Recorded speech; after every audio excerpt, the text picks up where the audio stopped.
Oi, gente, mais um sábado, mais um Política de Leve, o programa que recebe aqui políticos e pessoas que estão envolvidas na política. E hoje eu estou aqui com Tiago Modenese, ele que é o atual presidente do PCdoB de Jaboatão dos Guararapes, é membro da executiva estadual do partido em Pernambuco. Seja muito bem-vindo, Tiago. Muito bom ter você aqui. Prazer imenso, Kate. Um prazer também poder estar aqui com seus ouvintes. Eu já falei um pouquinho do teu currículo, mas tem muita coisa. Eu vou completar, tá bom? Tem muita mais coisa. Tiago é licenciado em História, pedagogo, é bacharel em Direito, com especializações em ensino de História Moderna, Educação, Ciência Política, Gestão de Aprendizagem e ainda é mestre e doutor em Educação, com pós-doutorado em Educação também, não é isso, Tiago? Exatamente. Professor concursado do Estado de Pernambuco, professor da UFPE e membro do Instituto Nacional de Ciência e Tecnologia do Complexo Econômico Industrial da Saúde. Acertei? Certinho, tudo certo. Tiago, teu currículo é grande, mas conta pra gente um pouco de quem é Tiago Modenese. Casado, tem filhos? Então, na essência, eu sou professor. Eu sempre digo isso, né? Que é uma coisa que marcou a minha vida toda, eu ser professor, né? A gente passou em concurso, participa da universidade, mas na essência a gente é professor. Eu tenho um filho de 12 anos de idade, chamado Diego, tenho uma mãe ainda viva, com 73 anos de idade, tenho uma irmã, e tenho toda uma atuação na política de Pernambuco e de Jaboatão já há algum tempo. Eu não sou pernambucano de nascença, eu sou de São Paulo, mas cheguei aqui em 1991, pela segunda vez. Já me considero pernambucano, porque já estou aqui há tanto tempo, né? E já participei de tanta coisa, inclusive recebi título de cidadão jaboatonense do vereador Daniel Alves, ali no começo dos anos 2000, que já me torna cidadão de Jaboatão definitivamente. Há 25 anos já. Há bastante tempo. Tiago, e de onde surgiu esse interesse pela política? Então, isso eu trouxe de São Paulo, né? Na eleição ali de 1989, a primeira eleição do presidente Lula, eu tinha ali de 14 para 15 anos de idade, e a política naquela época ela era diferente, era uma política em que as pessoas procuravam participar. As pessoas faziam cotinha para comprar camisa, para comprar broche, e a campanha tomou o país, ou você era Lula ou você era Collor. E nesse momento ali, eu muito novo, participava do Grêmio Estudantil da minha escola. Eu estudava num colégio particular, chamado Einstein, e fui ali me envolvendo.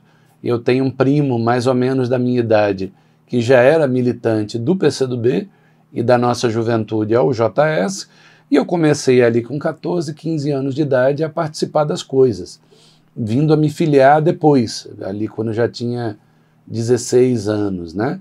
Minha avó, com quem eu vivia, acabou falecendo, e eu vim morar com a minha mãe e com a minha irmã aqui em Pernambuco, isso em 91. E quando vim para Pernambuco, uma das primeiras coisas que eu fiz foi procurar o meu partido aqui, buscar como me organizar aqui, né? O PCdoB é o único partido que eu fiz parte até hoje, filiado, né? Antes de ser filiado ao PCdoB, eu nutria uma simpatia pelo PT, como era normal na época, era a campanha do Lula, todo mundo nutria ali uma simpatia pelo PT em 89, mas aí, quando eu fui tendo contato com as ideias, o único partido que eu me filiei, desde jovem até hoje, é o PCdoB. Joia, pegando esse teu gancho, pegando o gancho, né, dessa tua vida de dedicação à educação, o que é que tu acha desse novo projeto do governo federal? O Mais Professores. Acho fundamental, porque os grandes países do mundo valorizam profundamente a educação. E incentivam, estimulam, financiam. Não é a primeira iniciativa desse tipo. Eu lembro que no segundo governo do Lula, eu acho, tinha um incentivo de ajuda financeira para os professores de física, se eu não me engano, e de química. Havia ali uma linha de crédito para as pessoas fazerem física e química, porque esses cursos estavam acabando praticamente vazios. E fazer isso reforça um compromisso de quem tem visão de futuro, de quem tem perspectiva de construir uma educação melhor. Então eu acho uma iniciativa importantíssima, se soma a várias outras iniciativas do governo Lula, como o Pé de Meia, que nesse sentido colaboram para a gente ter uma educação melhor, maior, mais capilarizada, com as pessoas ganhando mais, porque isso é real. O professor no Brasil ganha muito pouco, isso já melhorou muito com o estabelecimento do Piso Nacional de Educação, mas ainda é uma profissão que precisa ser mais respeitada, mais valorizada pelo conjunto da sociedade. Então eu acho que o governo acerta quando mexe nisso. E voltando para o partido, para o PCdoB, que você é presidente aqui em Jaboatão, o que o partido vem desenvolvendo, né, para ajudar essa evolução no município de Jaboatão?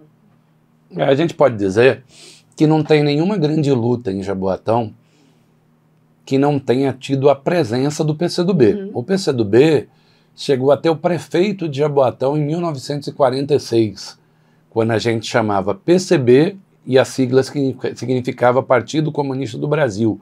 Era o médico Manuel Rodrigues Calheiros. Era uma cidade muito menor, uma cidade que se resumia praticamente a Muribeca, né?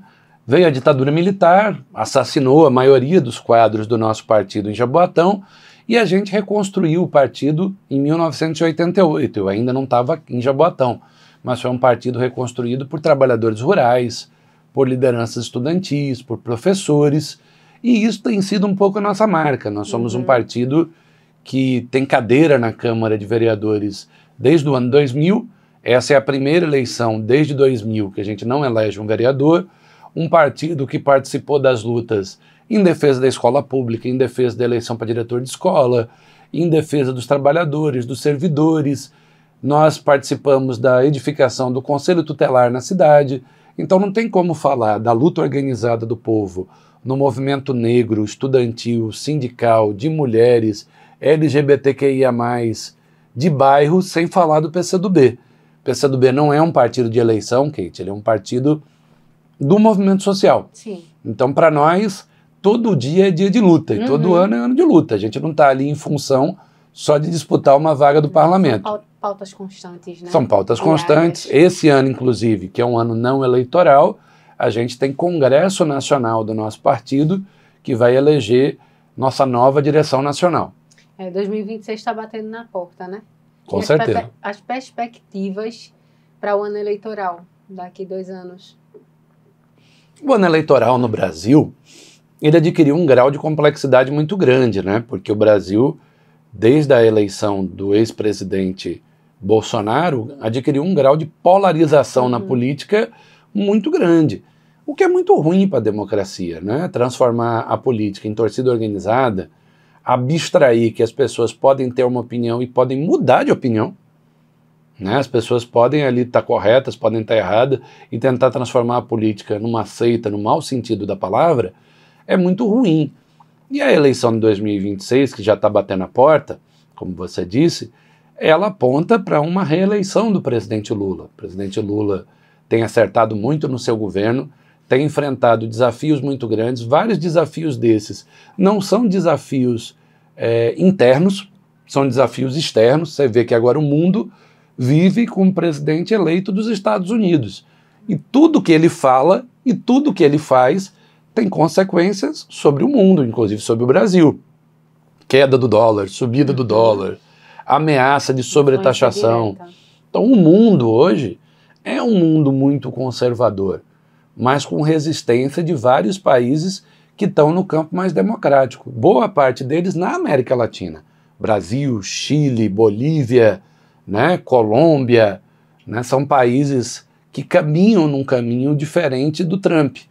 E acho que a gente vai para uma eleição em que é preciso, para o bem da democracia, para o bem do Brasil, reeleger o presidente Lula. Eu só te lembro, Kate, o que seria da gente, de todos nós, quem está nos assistindo, se Bolsonaro tivesse sido eleito, que tentou um golpe agora fora do poder. Ali nos seus últimos dias no poder, tentou dar um golpe de Estado.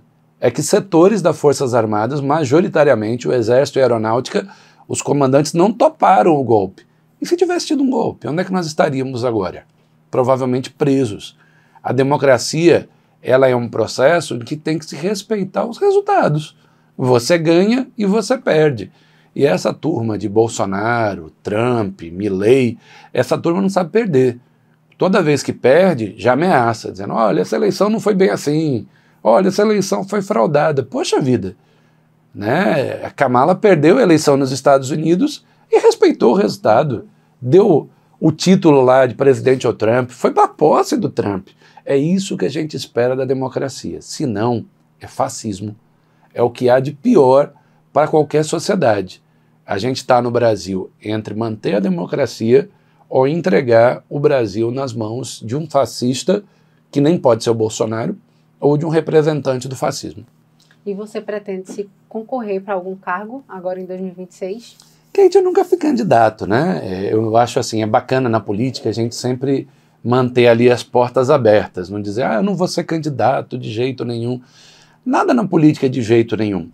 Eu não sou um cara de pretensões eleitorais. Eu cuido do meu partido desde 1991, em várias tarefas diferentes. Se o partido entender que é importante ser candidato, posso discutir a possibilidade com meus camaradas, mas a priori não está no meu radar de curto prazo. E sobre política e juventude, o que o partido pretende fazer para atrair de novo esses jovens para a base? Então, porque a gente entende que existe um afastamento, né? A juventude não é tão ligada, pelo menos essa nova geração. Existe essa dificuldade, né, de ser mais ativa dentro da política, defender bandeiras, infelizmente.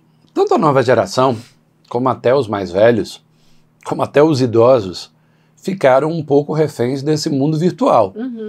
Né? Então, botar a gente na rua não era como era, por exemplo, ali em 91, que eu vivia ali o Fora Collor, em que a gente botava 100, 200 mil pessoas na Conde da Boa Vista. Eu fui um dos líderes daquele movimento.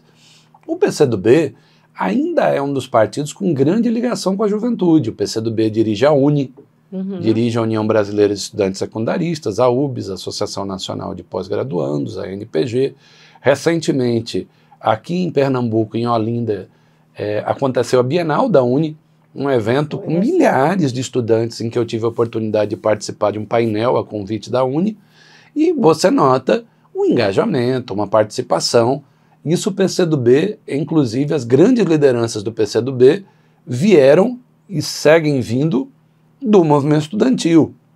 Nossa ministra Luciana Santos foi da UNE, Renildo Calheiros foi presidente da UNE, eu fui do movimento secundarista e do movimento universitário.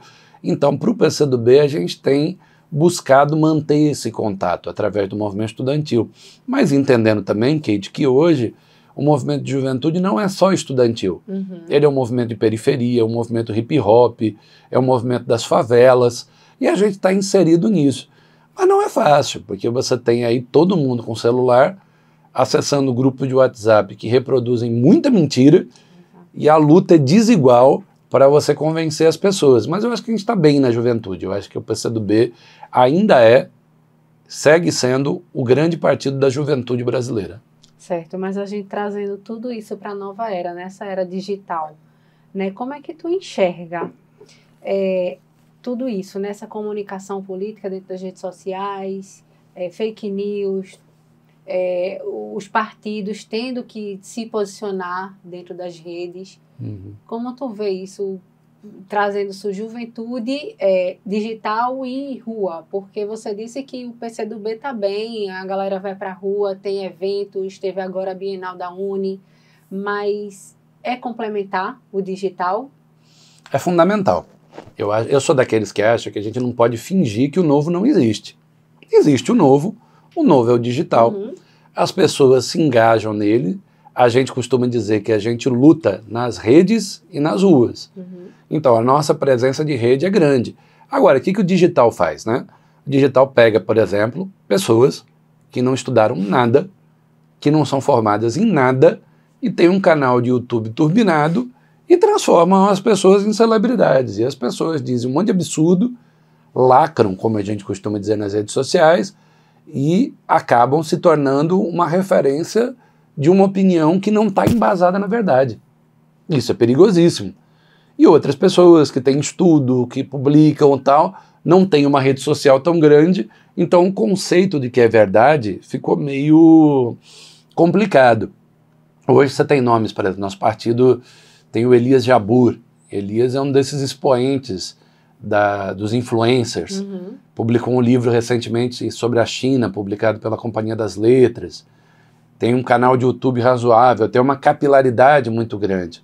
Mas essa é uma luta que eu não tenho dúvida e não tenho problema de dizer que a ultradireita está anos-luz na nossa frente.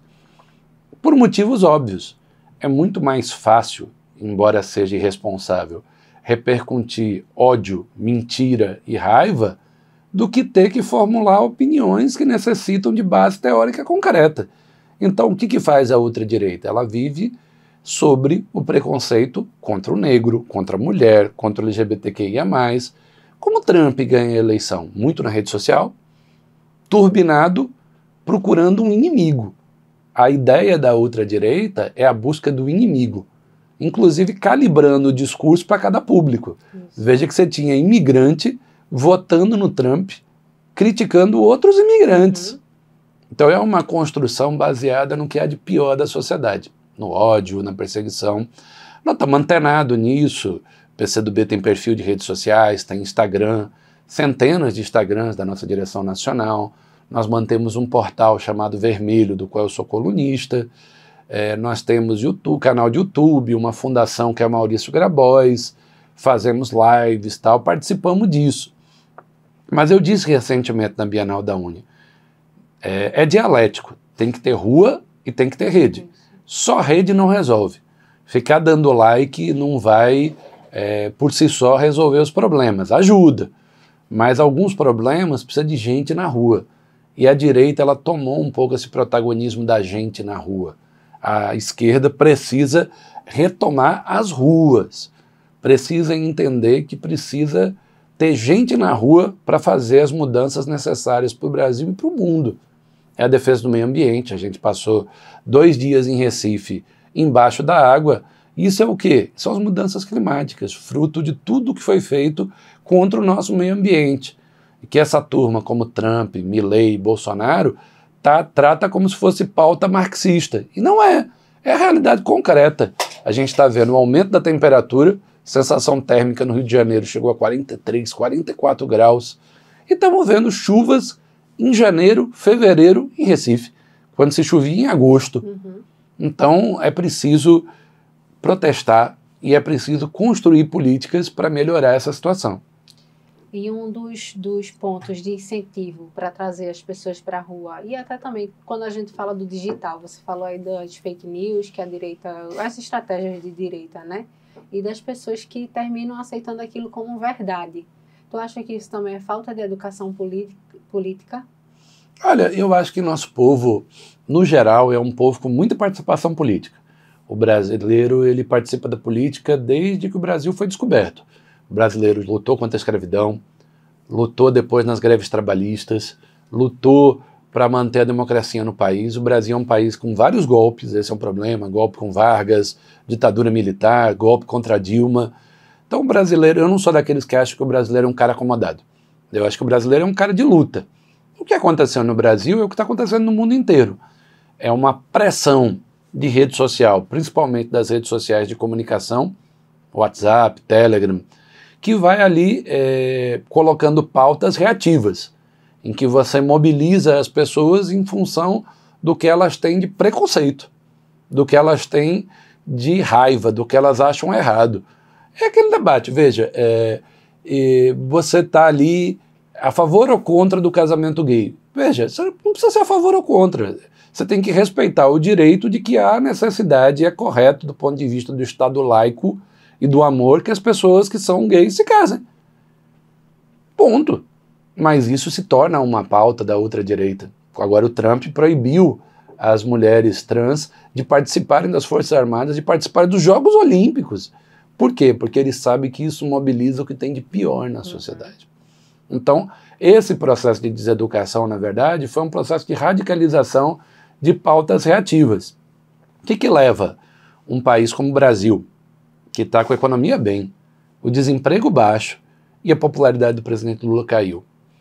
É essa pauta reativa, que é uma das pautas reativas, Kate. Qual foi? A mentira do Pix.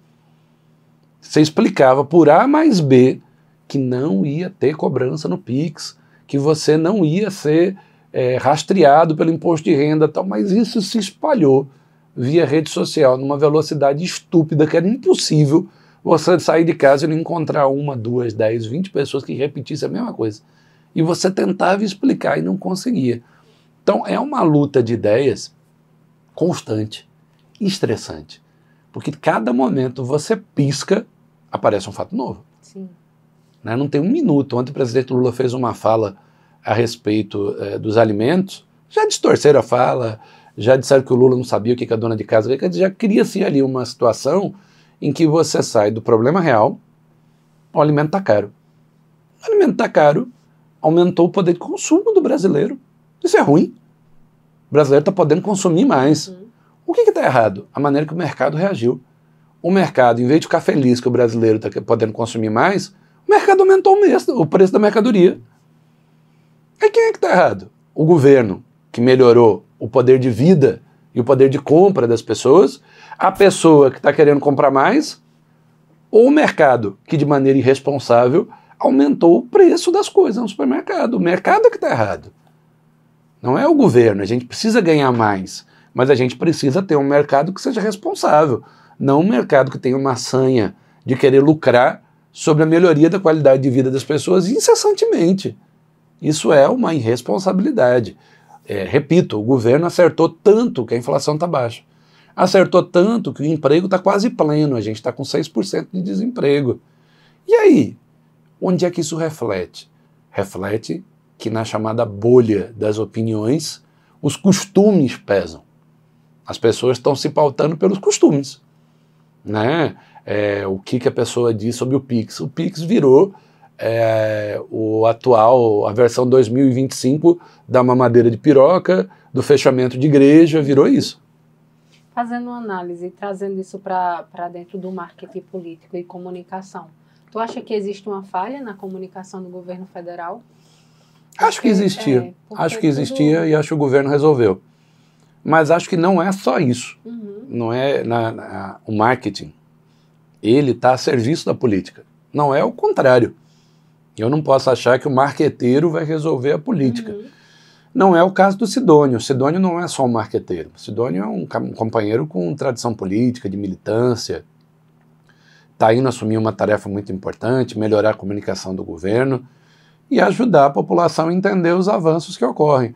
Tiago, você está dizendo que está tudo uma maravilha? Não, porque o mundo não está uma maravilha. A economia é globalizada, a economia está lastreada equivocadamente no dólar. Por isso que é correto que os BRICS propõem de mexer nisso, porque a gente não pode ficar à mercê das crises histéricas do presidente dos Estados Unidos. Isso, Tiago. Tiago, tem algo que você já fez ou que você ainda quer fazer, que você deseja que seja reconhecido como seu legado? Olha, eu já fiz muita coisa. Eu já fui para as ruas, ajudei a derrubar o presidente Collor no processo de impeachment, já escrevi livros, já tive um filho, sou professor concursado do Estado, estou como professor visitante na UFPE. Eu acho que o legado é a gente ter a certeza e a convicção que a gente está passando pelo mundo e que a gente vai ser lembrado, que fez sentido viver. E para mim, viver é lutar, viver é se indignar, viver é participar, viver é buscar felicidade. Felicidade para mim, para o meu filho, mas para todas as pessoas. Por isso que eu defendo o socialismo, porque eu quero um mundo melhor. Eu quero que meu filho cresça num mundo mais democrático, mais feliz, com mais emprego, com mais cultura, com mais esporte, com mais segurança, que ele possa sair, que ele possa brincar, né? Então, eu acho que lutar é o grande legado. E que as pessoas se lembrem que a gente é parte desse bordado. A gente é parte disso. Né? Eu tento viver plenamente, porque eu acho que é isso, a gente vive e isso passa numa velocidade, né? Eu já estou com 50 anos de idade, provavelmente eu terei menos tempo pela frente do que eu tenho para trás. Então a gente precisa aproveitar esse tempo muito bem e precisa continuar lutando. Eu sou uma pessoa obstinada por lutar. Eu acho que lutar é importante, organizar as pessoas é fundamental, participar da política não se resume a vencer ou perder. Participar da política é ter opinião e lutar para que as pessoas vivam melhor, mais felizes, mais seguras e com mais emprego, mais renda e mais democracia. A gente está quase no finzinho do programa e tem um quadro aqui que é o de você para o mundo, onde eu faço 3 perguntas, é um bate-bola e o que vier na tua cabeça tu responde. Pode ser? Pode, Podemos claro. começar? Então, Tiago, me diz, para você, o que é ser político? Então, para mim ser político é participar. Para mim ser político está no poema do poeta russo Bertolt Brecht, que ele dizia que quem não participa da política tem a vida decidida por quem participa. Então eu prefiro participar. Eu não quero que as pessoas decidam o preço do pão, o preço do gás, o preço da gasolina, e eu fique de longe sem saber em quem eu votei, em quem eu participei. Então participar da política é tudo. Quem não participa da política terá a vida e os destinos decididos por quem participa. E nem pode reclamar, porque você está dando um cheque para alguém em branco decidir pela sua vida. Eu não topo, eu quero participar. Seja ali como peão, ajudando a organizar meu partido lá na base, ou seja, participando, como já participei, como secretário em outros momentos. Tiago, vamos supor que tu acorde um dia e toda a tua história está apagada, nada mais existe, tuas lutas, momentos, pessoas, mas você pode recuperar 3 coisas. Olha, isso mexe com o nosso individual, né? Uhum. Para mim, minha mãe, meu filho, né? E minhas conquistas, né? São fundamentais. Buscaria resgatá-las, né? Acho que eu construí uma história de vida e gosto da história de vida que eu construí. Ela sempre pode estar melhor, mas assim, ter um filho, ter a minha mãe ainda viva, né? E ter ali construído uma rede de relações, de conquistas, mexe comigo. E eu lutaria para ter isso comigo. Agora, no finzinho, para fechar nosso quadro, eu queria que você olhasse para essa câmera e deixasse sua mensagem para o mundo. Olha, a mensagem que eu tenho é uma mensagem de esperança, porque eu acho que a gente vive um momento que precisa de esperança, precisa de alegria, precisa de solidariedade, precisa de democracia. Eu sou presidente do Partido Comunista do Brasil e eu tenho brincado, dito o seguinte, que essa turma de Trump, de Bolsonaro, de Milei, vive chamando os outros de comunistas. Então ser comunista deve ser uma coisa muito boa, porque para esses caras estarem dizendo que os outros são comunistas, ser comunista é ser de luta, ser comunista é defender a democracia, ser comunista é querer um país mais soberano, mais democrático. O meu partido luta por isso, desde que foi fundado. É impossível falar da história do Brasil nos anos do século XX e XXI sem falar no meu partido. Então minha mensagem é de esperança. Lute, se organize, participe, defenda a vida, ela é bela, democrática e vale a pena ser vivida. Boa, é isso aí, minha gente. Tiago, muito obrigada pela tua participação aqui no programa. Foi muito valiosa te ouvir, entender teu ponto de vista, né? Você é um educador, já com o título de cidadão pernambucano, então a gente já pode lhe considerar aqui um pernambucano. Obrigada. Sinta-se convidado para outros momentos também. Eu que agradeço, Kate. Para mim é uma honra e é sempre bom debater, conversar, falar um pouco sobre a política e sobre a nossa sociedade. Muito bacana. Parabéns pelo teu programa e ansioso para ter outras oportunidades como essa. Grande abraço. Obrigada, gente. Muito obrigada para quem nos acompanhou. Quem não segue ainda o canal, passa a seguir, ativa o sininho, vai nas nossas redes sociais também. Qual é o teu arroba, Tiago?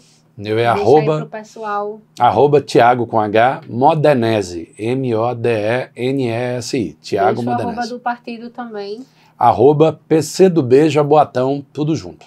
É isso. Segue a gente e até a próxima. Tchau, tchau. Até logo.